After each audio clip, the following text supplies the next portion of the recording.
I've known about Toronto Tempo and been excited about it for a while.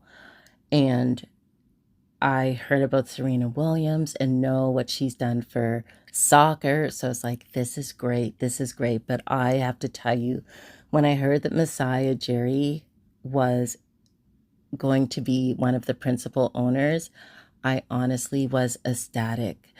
I have watched this humble king go through. Ooh, yeah, Amani. A cinematic soul on film strip frames. Welcome to Amani's vibe. Let the resonance reside. Yeah, at Amani's vibe.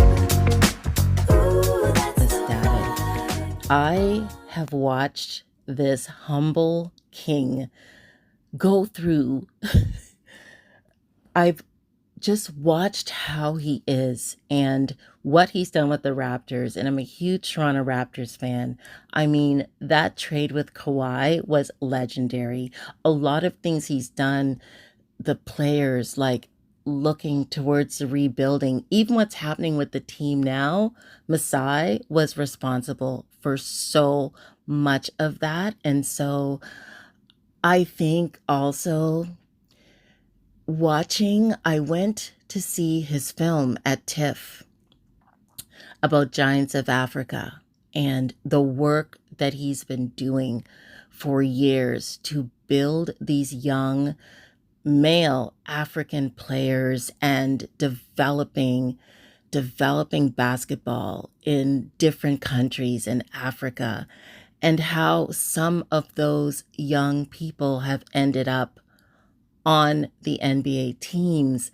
When you see the film of how he works, his mind, he's quite incredible, and he's so calm and humble. But what stands out to me about Masai the most was actually a heart wrenching, terrible incident. And it was when he was trying to get back into the game in LA, and security wouldn't let him in. And it was a whole thing. I mean, they tried to really, pardon the term, blacken his name. They accused him of hitting. I'm not even going to go into it because I really try to keep things positive here.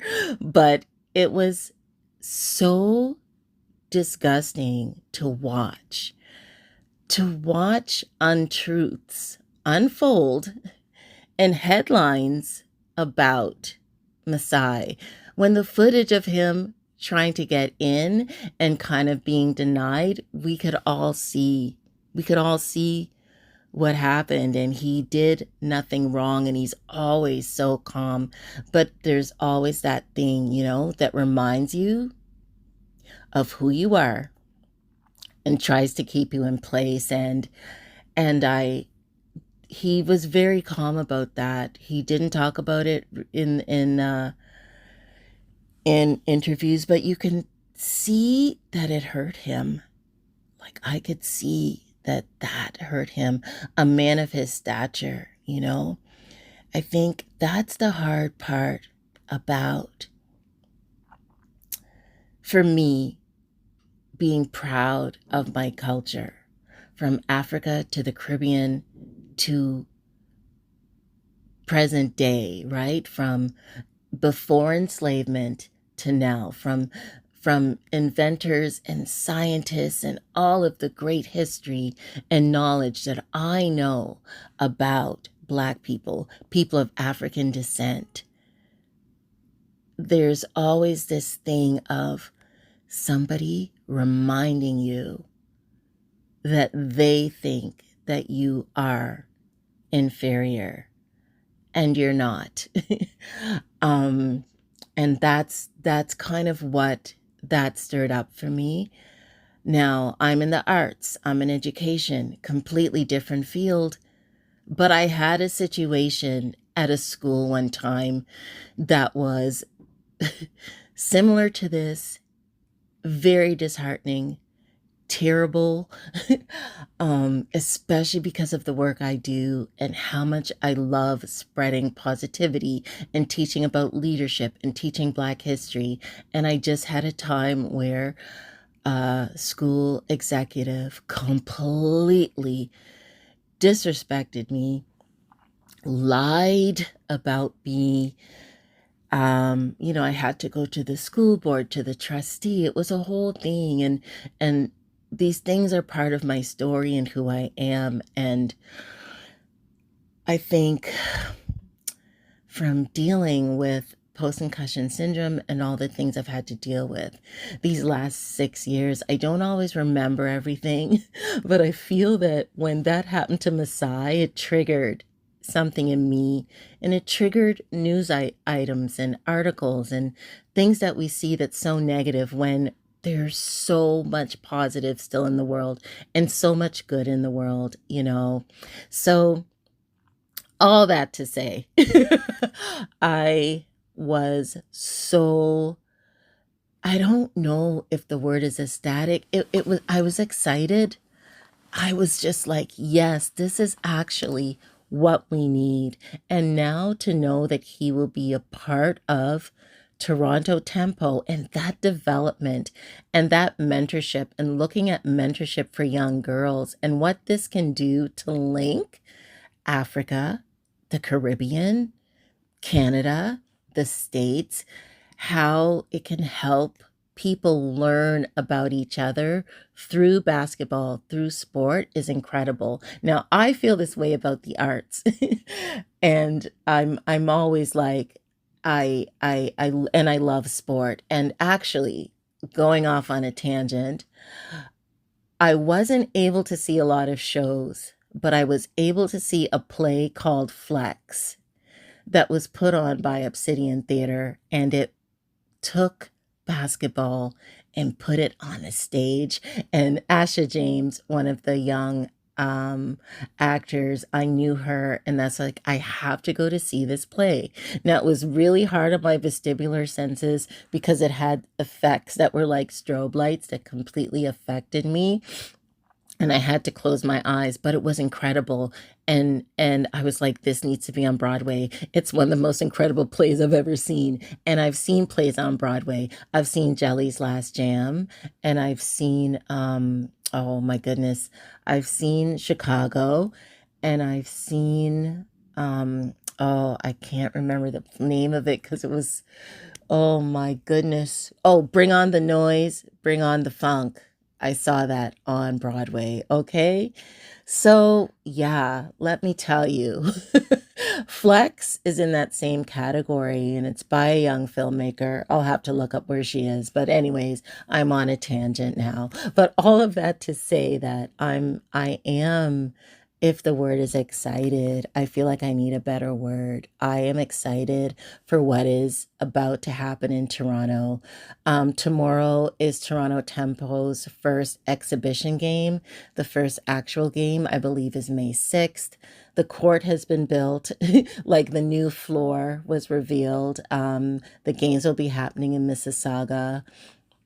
I'm not well enough to attend any of these games. I can't even go to Raptors games right now, which is hard, which is why I'm a content creator now, because I'm putting all my energy into my YouTube channel.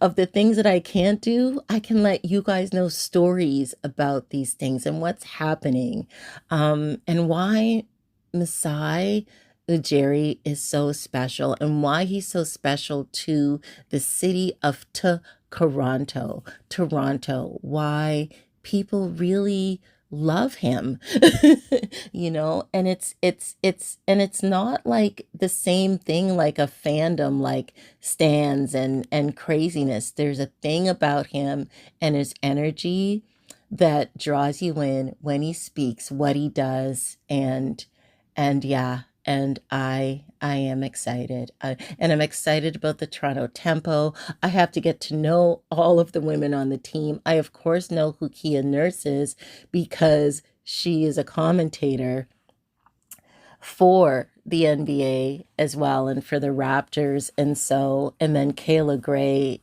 is the sideline reporter. If I'm saying this wrong, Kayla, I'm sorry, but she was just like it's been said like Kayla Gray is the person for the Toronto Tempo, and Kayla is incredible. I actually did a piece here on her before, so there'll be more, but this is great for our city, and Toronto is a great city. We just still need to work on our infrastructure.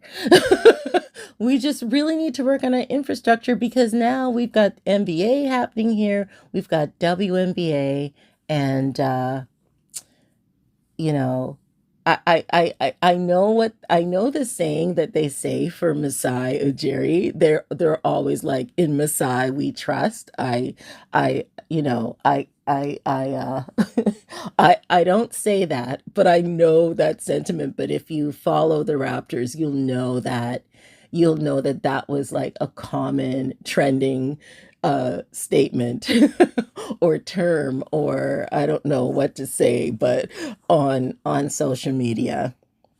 And I just know I'm so glad to see the announcement, and I'm so glad that he's part of the trifactor now of what's going to happen with the ownership of Toronto. And I think there are going to be great things for Toronto Tempo and these incredible women. And I'm excited. Like Canada, we're on the map. It's the first ever Canadian WNBA team. It's historical. Everything happening is historical. Everything happening right now is monumental. Everything happening now is something that I believe young girls are going to be so excited about and look forward to something to in their future as well. So I just wanted to talk about how I'm feeling and share that with you. And, like I always say, and that's what's up. Ooh, yeah, money. I look into my life and pop culture vibes. Welcome to Amani's vibe. That's the space that I provide. Yeah, at Amani's vibe. Love Island, USA, and writing stories my own way. That's my Amani's vibe. Hey, I'm still here. Oh my goodness. Okay, so have you subscribed yet? I keep popping in to just check, like, have you? Well, I think you should. You know why? I'm going to tell you again. Because this is Amani's vibe, and it's always a vibe. So please don't forget to like and subscribe. Plus, it's free. And that's what's up.